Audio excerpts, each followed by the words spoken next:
Chers amis, depuis décembre 2014, c'est la 7e fois que la France est touchée par des attaques terroristes.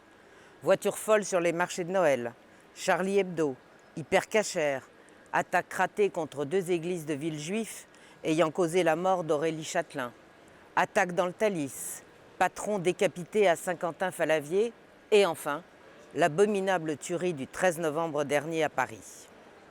Tout d'abord, je présente mes plus sincères condoléances aux familles des 130 victimes, souvent parties en pleine fleur de l'âge, et j'adresse mes chaleureuses pensées à tous nos très nombreux blessés. Après le temps du recueillement et de la compassion, vient le temps de l'analyse et de la réaction. Tous ces drames auraient pu, je le crois, être évités. Depuis 40 ans, le Front National réclame le retour des contrôles aux frontières, est opposé à la double nationalité et à l'acquisition tellement facile de la nationalité française par des personnes n'ayant parfois aucun respect ni aucun lien avec notre pays. Le Front National est aussi, vous le savez, le seul à nommer clairement l'ennemi, comme l'a encore fait ce matin Marine Le Pen devant Bernard Cazeneuve, ici à Strasbourg. Je veux parler bien sûr du fondamentalisme islamiste. Toutes ces mesures de bon sens étaient dénoncées jusqu'au 13 novembre par la classe politique dans son ensemble, du Parti socialiste aux républicains ex-UMP, en passant par les communistes et les centristes. Tout surlait au fascisme et aux heures les plus sombres de notre histoire.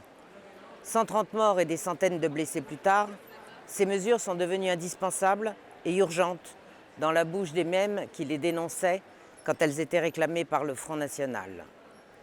Je regrette que les gouvernements successifs, qu'ils soient ex-UMP républicains ou socialistes, ne les aient pas mises en œuvre quand il était encore temps, ce qui aurait permis au moins de tenter d'épargner tous ces morts innocents. Je me réjouis qu'ils réagissent enfin, certes trop tard, mais j'attends qu'après les mots, le gouvernement passe enfin aux actes. Les contrôles aux frontières.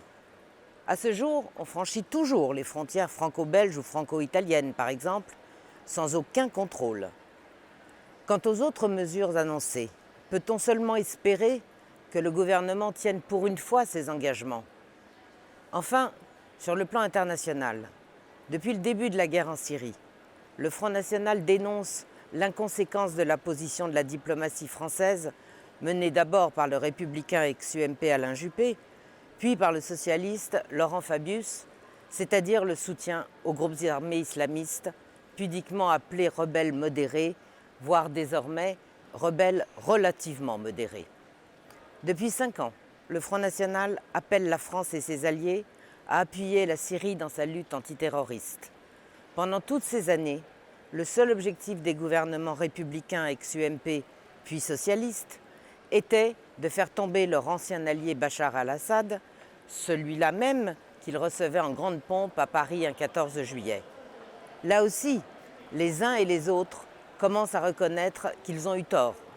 Alain Juppé, alors ministre des Affaires étrangères, et François Fillon, alors Premier ministre, ont rejoint officiellement la position du Front National. Même le président de la République, François Hollande, lors de son discours au Congrès, a reconnu timidement que nous avions raison en proclamant que Daesh était l'ennemi de la France et non le gouvernement syrien. Il faut désormais tirer toutes les conséquences de cette impasse. La France doit revoir totalement son système d'alliance. Marine Le Pen l'a redit ce matin dans l'hémicycle du Parlement européen, la France ne peut pas prétendre combattre sérieusement le terrorisme islamiste tout en continuant à être le plus proche allié des monarchies absolues islamistes, telles l'Arabie saoudite ou bien du Qatar. Et que dire de la Turquie, seul pays de la région membre de l'OTAN, alliance à laquelle appartient la France. Ce pays, dirigé par l'islamiste Erdogan, a fini de dévoiler ses cartes hier, mardi 24 novembre, en abattant un avion bombardier russe qui terminait une mission de frappe contre les terroristes islamistes. Non seulement la Turquie continue d'acheter le pétrole de Daesh, non seulement la Turquie envoie armes et argent aux groupes armés islamistes qui sévissent en Syrie, non seulement la Turquie laisse ouverte sa frontière avec la Syrie, passoire pour des milliers de djihadistes du monde entier dans un sens puis dans un autre, mais désormais, la Turquie combat aussi ouvertement ceux qui luttent contre le terrorisme.